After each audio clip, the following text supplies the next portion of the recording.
warahmatullahi wabarakatuh. Apa kabarnya adik-adik? Dalam kondisi seperti ini, semoga kita selalu diberikan kesehatan jasmani maupun rohani dan selalu dalam lindungan Allah SWT. Dan semoga kita selalu diberikan semangat dalam mengikuti pembelajaran hari ini. Jumpa lagi bersama saya di mata pelajaran Pendidikan Agama Islam dan Budi Pekerti. Nah, pembelajaran hari ini kita akan membahas materi tentang rahmat Islam bagi Nusantara. Di dalam bab ini kita akan membahas tentang menganalisis dan mengevaluasi sejarah perkembangan Islam di Indonesia, strategi dakwah Islam di Nusantara, dan perkembangan dakwah Islam di Nusantara.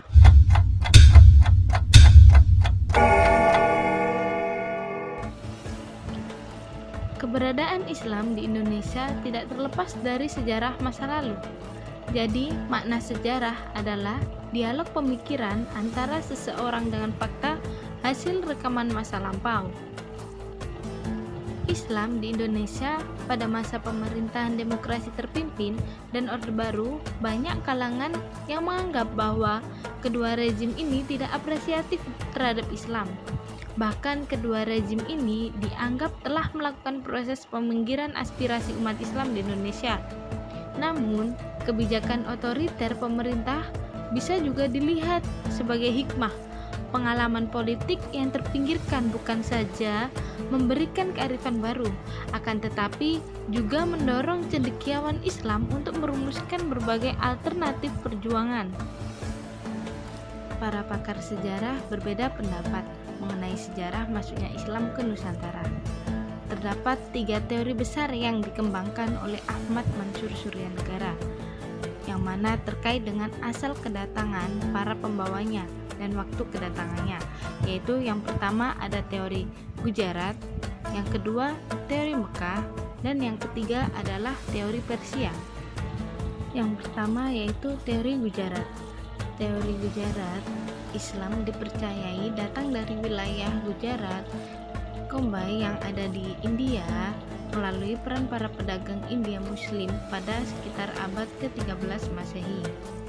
Yang kedua adalah teori Mekah, yang mana Islam dipercaya tiba di Indonesia langsung dari Timur Tengah melalui jasa para pedagang Arab Muslim sekitar abad ke-7 Masehi. Dan yang ketiga adalah teori Persia, yang mana Islam tiba di Indonesia melalui peran para pedagang asal Persia yang dalam perjalanannya yaitu singgah ke Gujarat sebelum ke Nusantara sekitar abad ke-13 Masehi. Nah, jadi teori Gujarat maupun teori Persia ini keduanya sama-sama menetapkan bahwa Islam masuk di Nusantara yaitu pada abad ke-13 Masehi. Akan tetapi, teori Mekah menetapkan bahwa kedatangan Islam ke Nusantara yaitu jauh sebelum itu, yaitu pada abad ke-7 Masehi. Strategi dakwah Islam di Nusantara.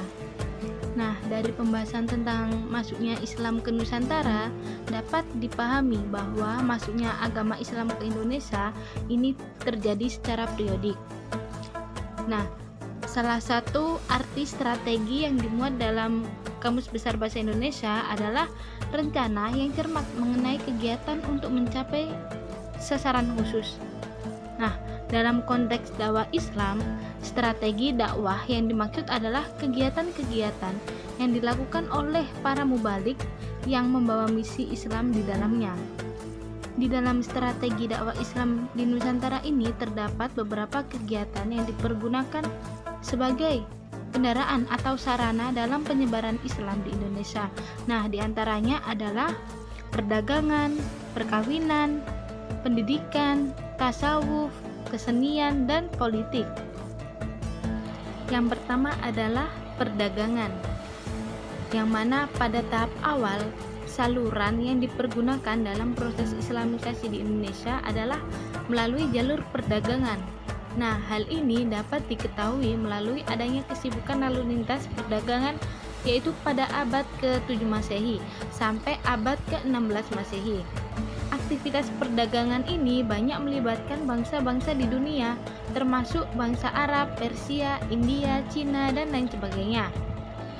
Jadi, saluran Islamisasi melalui jalur perdagangan ini sangat menguntungkan. Kenapa? Karena para raja dan bangsawan turut serta dalam aktivitas perdagangan. Nah, bahkan mereka itu menjadi pemilik kapal dan saham perdagangan itu. Nah, fakta sejarah ini dapat diketahui berdasarkan data dan informasi penting yang dicatat oleh Tome Pires bahwa para pedagang muslim banyak yang bermukim di pesisir Pulau Jawa yang ketika itu penduduknya itu masih kafir, dan mereka berhasil mendirikan masjid-masjid dan mendatangkan mulah-mulah dari luar sehingga jumlah mereka itu semakin bertambah banyak. Dalam perkembangan selanjutnya, anak keturunan mereka menjadi penduduk muslim yang kaya raya. Yang kedua adalah perkawinan. Nah, dari aspek ekonomi, para pedagang muslim memiliki status sosial ekonomi yang lebih baik daripada kebanyakan penduduk pribumi. Nah, hal ini menyebabkan banyak penduduk pribumi, terutama para wanita, yang tertarik untuk menjadi istri-istri para saudagar muslim. Hanya saja ada ketentuan hukum Islam bahwa para wanita yang akan dinikahi itu harus diislamkan terlebih dahulu. Nah, para wanita dan keluarga mereka tidak merasa keberatan karena proses pengislaman hanya dengan mengucapkan 2 kalimat syahadat tanpa upacara atau ritual rumit lainnya. Nah, dalam perkembangan berikutnya ada pula para wanita muslim yang dikawini oleh keturunan bangsawan lokal. Akan tetapi anak-anak para bangsawan tersebut harus diislamkan terlebih dahulu. Dengan demikian mereka menjadi keluarga muslim dengan status sosial ekonomi dan posisi politik penting di masyarakat. Yang ketiga adalah pendidikan. Proses islamisasi di Indonesia juga dilakukan melalui media pendidikan. Nah, para ulama banyak yang mendirikan lembaga pendidikan Islam, yaitu berupa pesantren. Pada lembaga inilah para ulama memberikan pengajaran ilmu keislaman melalui berbagai pendekatan sampai kemudian para santri mampu menyerap pengetahuan keagamaan dengan baik. Yang keempat adalah tasawuf. Nah, jalur tasawuf ini juga tidak kalah pentingnya dalam proses islamisasi di Indonesia. Nah, salah satu sifat khas dari ajaran ini adalah akomodasi terhadap budaya lokal, sehingga menyebabkan banyak masyarakat Indonesia yang tertarik untuk menerima ajaran ini. Dengan tasawuf, bentuk Islam yang diajarkan kepada para penduduk pribumi mempunyai persamaan dengan alam pikiran mereka yang sebelumnya mereka memeluk agama Hindu, sehingga mereka bisa memeluk ajaran agama Islam dengan mudah dan diterima oleh mereka. Nah, di antara para sufi yang memberikan ajaran yang mengandung persamaan dengan alam pikiran Indonesia pada pra-Islam adalah Hamzah Fansuri di Aceh, Syekh Lemah Abang, dan Sunan Panggung di Jawa. Ajaran mistik seperti ini terus dianut bahkan hingga kini. Nah, yang kelima adalah kesenian. Saluran islamisasi melalui kesenian yang paling terkenal adalah melalui pertunjukan wayang. Seperti diketahui bahwa Sunan Kalijaga adalah tokoh yang paling mahir dalam mementaskan wayang, dan dia tidak pernah meminta upah materi dalam setiap pertunjukan yang dilakukannya. Akan tetapi Sunan Kalijaga hanya meminta kepada para penonton untuk mengikutinya untuk mengucapkan 2 kalimat syahadat. Nah, sebagian besar cerita wayang masih diambil dari cerita Ramayana dan Mahabharata. Akan tetapi muatannya itu berisi tentang ajaran agama Islam dan nama-nama pahlawan-pahlawan muslim. Dan yang keenam adalah melalui jalur politik. Di Maluku dan Sulawesi Selatan, kebanyakan rakyat itu masuk Islam setelah rajanya masuk Islam terlebih dahulu. Mengapa? Karena pengaruh politik raja sangat membantu tersebarnya Islam di wilayah ini. Nah, jalur politik juga ditempuh ketika kerajaan Islam itu menaklukkan kerajaan non-Islam, baik di Sumatera, Jawa, maupun Indonesia bagian timur. Perkembangan dakwah Islam di Nusantara. Pada subbab masuknya agama Islam ke Nusantara, sudah kita ketahui adanya beberapa teori, dan berdasarkan bukti-bukti yang ada, teori Mekah cukup meyakinkan untuk dipilih, yaitu bahwa agama Islam sudah masuk ke wilayah Nusantara pada abad ke-1 Hijriah atau 7 Masehi. Namun saat itu perkembangannya masih belum pesat dan meluas. Pada abad-abad selanjutnya baru terjadi perkembangan lebih pesat, yaitu terutama setelah abad ke-7 Hijriah atau abad ke-13 Masehi. Yang pertama adalah perkembangan Islam di Sumatera. Nah, tempat awal masuknya Islam di Pulau Sumatera adalah pantai barat Sumatera. Nah, dari sana berkembang ke daerah-daerah lainnya. Dan pada umumnya, buku-buku sejarah menyebutkan bahwa perkembangan agama Islam itu bermula dari Pasai, Aceh Utara. Orang yang menyebarkan Islam di daerah ini adalah Abdullah Arif. Ia adalah seorang mubalik dari Arab dengan misi penyebarannya dengan berdakwah dan berdagang. Yang kedua adalah perkembangan Islam di Kalimantan, Maluku, dan Papua. Nah, di Pulau Kalimantan ini agama Islam mula-mula masuk di Kalimantan Selatan, yaitu dengan ibu kotanya Banjarmasin.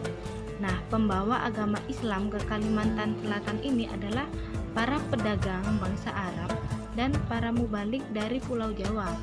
Perkembangan agama Islam di Kalimantan Selatan ini sangat pesat dan mencapai puncaknya setelah Majapahit runtuh, yaitu pada tahun 1478. Dan daerah lainnya di Kalimantan yang dimasuki agama Islam adalah Kalimantan Barat, yang mana Islam masuk ke Kalimantan Barat ini mula-mula dari daerah Muara Sambas dan Sukanada. Dari dua daerah inilah baru tersebar ke seluruh Kalimantan Barat. Nah, pembawa agama Islam ke daerah Kalimantan Barat adalah para pedagang dari Johor, serta ulama dan mubalik dari Palembang atau Sumatera Selatan. Nah, Sultan Islam yang pertama yaitu pada tahun 1591 di Kalimantan Barat, berkedudukan di Sukadana, yaitu Penembahan Giri Kusuma. Dan penyebaran Islam di Kalimantan Timur, terutama di Kutai, yaitu dilakukan oleh Datuk Ri Bandang dan Tuang Tunggang melalui jalur perdagangan. Nah, kemudian sejak abad ke-15, yaitu tahun 1400 sampai 1500, Islam telah masuk dan berkembang di Maluku. Dan perkembangan agama Islam di Papua berjalan agak lambat. Islam masuk ke Irian terutama karena pengaruh raja-raja dari Maluku, para pedagang yang beragama Islam, dan ulama atau mubalik dari Maluku. Yang ketiga adalah perkembangan Islam di Sulawesi. Nah, pada abad ke-16, Islam telah masuk di Sulawesi, yang mana dibawa oleh Datuk Ri Bandang dari Sumatera Barat. Nah, daerah-daerah yang mula-mula dimasuki Islam di Sulawesi adalah Goa, yaitu sebuah kerajaan di Sulawesi Selatan. Sebelum Islam datang ke daerah ini, penduduknya itu menganut kepercayaan nenek moyang. Nah, setelah Datuk Ri Bandang berkunjung ke Sulawesi Selatan, Raja Goa yang bernama Karaeng Tonigalo masuk Islam. Kemudian atas usul Datuk Ri Bandang, Raja Goa itu berganti nama dengan Sultan Alauddin. Jauh sebelum Raja Goa ini masuk Islam, para pedagang telah menyiarkan agama Islam di tengah-tengah masyarakat Sulawesi Selatan, dan banyak penduduk yang telah menganut agama Islam. Dan setelah Sultan Alauddin wafat, beliau diganti oleh putranya, yaitu yang bernama Sultan Hasanuddin. Dari Goa, Islam terus berkembang ke daerah-daerah lainnya seperti daerah Talo dan Brunei. Yang keempat adalah perkembangan Islam di Nusa Tenggara. Nah, pada tahun 1540 agama Islam itu masuk ke Nusa Tenggara. Nah, masuknya agama Islam ke Nusa Tenggara ini dibawa oleh para mubalik dari Bugis dan dari Jawa.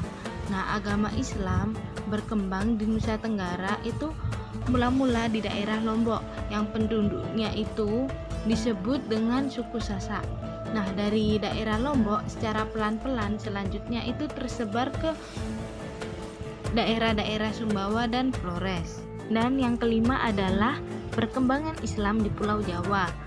Agama Islam masuk ke Pulau Jawa yaitu pada abad ke-11 Masehi yang dibawa oleh para pedagang Arab dan para mubalik dari Pasai.